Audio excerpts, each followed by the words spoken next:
Welcome back. PTI senator Shaukat तरीन की पंजाब और खैबर पख्तूनख्वा के वज़ीर खजाना के साथ लीक ऑडियो वीडियो का मामला। एफआईए ने शौकत तरीन की लीक ऑडियो पर तहकीकात मुकम्मल कर ली। एफआईए का शौकत तरीन के खिलाफ कानूनी कार्रवाई शुरू करने का फैसला। एफआईए ने शौकत तरीन के खिलाफ कानूनी कार्रवाई के लिए वजारत दाखिला से इजाजत भी मांग ली है। एफआईए ने सेनेटर शौकत तरीन की गिरफ्तारी के लिए वजारत दाखिला से इजाजत मांगी है। शौकत तरीन की गुफ्तगू IMF से डील को नुकसान पहुंचाने के लिए थी। आपको अपडेट कर रहे हैं पीटीआई सेनेटर शौकत तरीन की पंजाब और खैबर पख्तूनख्वा के वज़ीर खजाना के साथ लीक ऑडियो का ये मामला था। यासिर मलिक हमारे साथ मौजूद हैं। यासिर, अपडेट कीजिए।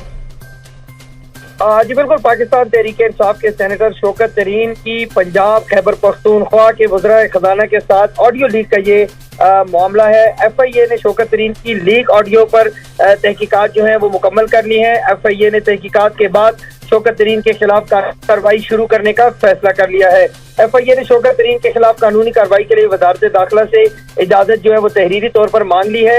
एफआईए ने सेनेटर शौकत तरीन की गिरफ्तारी के लिए वजारत दाखिला से इजाजत जो है वो मांगी थी। अब उसको तहरीरी तौर पर जो है वो वजारत दाखिला को खत जो है लिखा गया है। शौकत तरीन की गुफ्तगू IMF से डील को नुकसान पहुंचाने के लिए थी।